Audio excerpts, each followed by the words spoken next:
사고의 자유. 오늘의 이야기. 너무 많은 고통을 겪어왔다는 9가지 믿음. 지금 시작하겠습니다. 만약 여러분이 이런 믿음을 가지고 있다면 여러분은 너무 많은 고통을 겪어왔다는 의미입니다. 고통은 항상 눈에 보이지 않는 흔적을 남기지만 그것은 여러분의 사고방식, 감정, 그리고 삶을 살아가는 방식에 큰 영향을 미칩니다. 고통이 계속해서 존재하면 여러분의 믿음이 형성되고 종종 여러분을 제약하게 됩니다. 그렇게 되면 과거의 상처를 통해 모든 것을 바라보게 되고 신뢰는 위험하며 휴식은 받을 자격이 없고 행복은 덧없다고 스스로 생각하게 됩니다. 이런 믿음이 자신에게 있다고 느낀다면 그것은 진실이 아니라 고통이 여러분을 그렇게 생각하도록 훈련시킨 결과입니다. 하지만 이러한 믿음을 인정하는 것이 그것들을 잊어버리기 위한 첫걸음입니다. 이제 여러분을 과거에 가두고 있을지도 모르는 깊이 뿌리내린 믿음들을 알려드리겠습니다. 첫 번째, 나는 누구도 완전히 신뢰할 수 없다. 신뢰는 건강한 관계의 기초입니다. 하지만 너무 많은 상처를 받으면 신뢰하는 것이 불가능하다고 느끼게 됩니다. 누군가가 여러분을 배신하거나 거짓말을 하거나 가장 필요할 때 여러분을 버렸다면 여러분의 뇌는 자연스럽게 신뢰를 위험으로 생각하게 됩니다. 그래서 취약함을 약점으로 여기게 되고 의심할 이유가 없는 사람에게도 의지하는 것을 주저하게 됩니다. 이로 인해 관계가 힘들어지고 모든 말과 행동을 분석하며 숨겨진 의도를 찾으려고 애쓰게 됩니다. 미래의 실망을 피하기 위해 관계가 발전하기도 전에 스스로 연결을 방해할 수 있습니다. 조심하는 것은 좋지만 모두를 차단하는 것은 해결책이 아닙니다. 중요한 것은 신뢰를 받을 자격이 있는 사람과 그렇지 않은 사람을 구별하는 법을 배우는 것입니다. 이는 시간과 인내, 그리고 자기 연민이 필요합니다. 두 번째, 나의 필요를 표현하면 부담이 될 것이다. 자라온 환경에서 자신의 필요가 무시되거나 간과되면 필요를 억압하는 방법을 배우게 될 수 있습니다. 시간이 지나면서 도움을 요청하는 것이 귀찮은 일이 될 것이라고 믿게 됩니다. 그래서 자립적이고 동의적이며 손이 덜 가는 사람이어야만 다른 사람들이 자신을 받아준다고 생각하게 됩니다.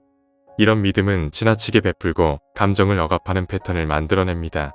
아플 때 자신의 감정을 표현하는 것이 어렵고 다른 사람들이 더 큰 문제를 겪고 있다고 스스로 설득하거나 모든 것을 혼자 해결해야 한다고 생각하게 됩니다. 하지만 자신의 필요를 표현하는 것은 부담이 아니라 인간다운 행동입니다. 진정한 친구라면 여러분이 도움이 필요하다고 해서 결코 죄책감을 느끼게 하지 않을 것입니다. 세 번째, 나는 쉴 수 없다. 어떤 사람들은 휴식을 사치처럼 느낄 수 있고 또 어떤 이들에게는 휴식이 반항의 행동으로 보일 수 있습니다. 만약 여러분이 많은 고통을 겪었다면 자신의 가치를 생산성과 연결짓게 되었을지도 모릅니다. 그래서 휴식할 때 죄책감을 느끼고 모든 순간을 통해 자신의 가치를 증명해야 한다고 생각하게 됩니다.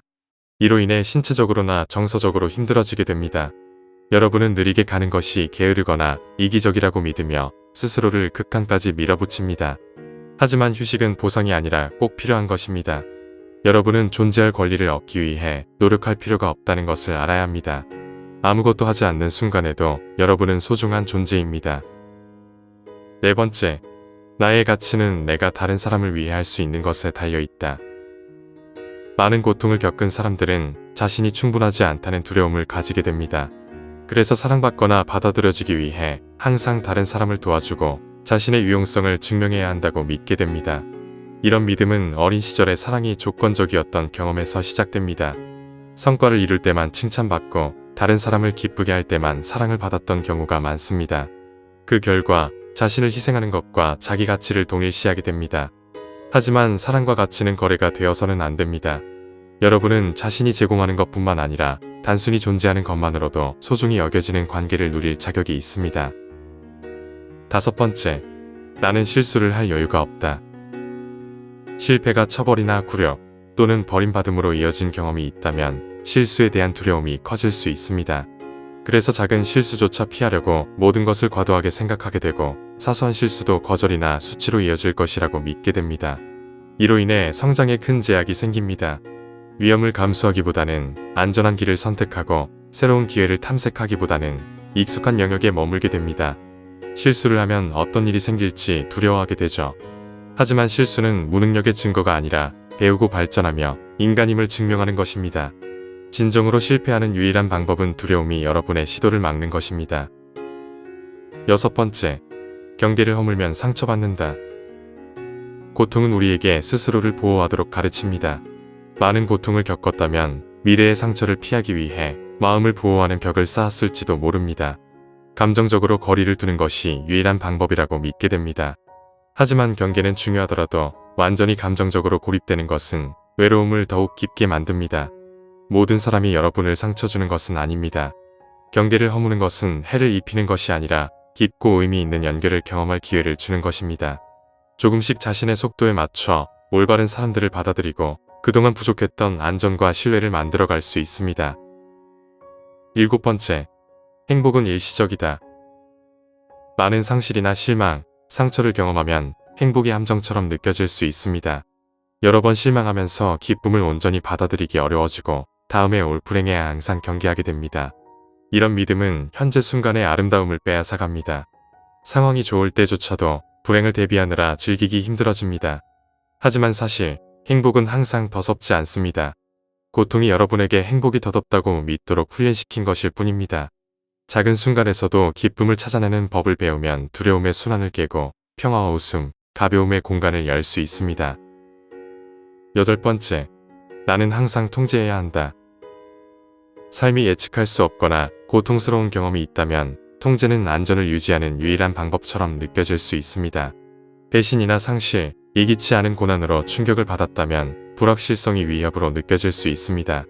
그래서 스스로를 보호하기 위해 모든 세부 사항을 관리하고 나쁜 일이 생기지 않도록 계획하게 됩니다. 하지만 통제는 환상입니다. 아무리 계획하고 준비해도 삶은 항상 예측할 수 없습니다. 통제를 고집할수록 더 힘들어집니다. 놓아주는 법을 배우는 것은 혼란을 받아들이는 것이 아니라 유연성과 회복력, 자신에 대한 신뢰가 모든 결과를 지배하려는 것보다 훨씬 더 강력하다는 것을 이해하는 것입니다. 9번째, 나는 사랑받을 자격이 없다. 많은 고통과 상처를 경험한 사람들은 자신이 사랑받을 자격이 없다고 느끼게 될 수 있습니다. 과거의 경험에서 누군가의 사랑이 조건적이었다면 사랑을 받기 위해 항상 더 많은 것을 해야 한다고 믿게 됩니다. 이런 믿음은 여러분의 자존감을 낮추고 진정한 관계를 형성하는 데 장애가 됩니다. 사랑받지 못할 것이라는 두려움 때문에 사람들과의 관계에서 거리감을 두게 되고 자신을 숨기게 됩니다. 하지만 사랑은 조건이 없습니다.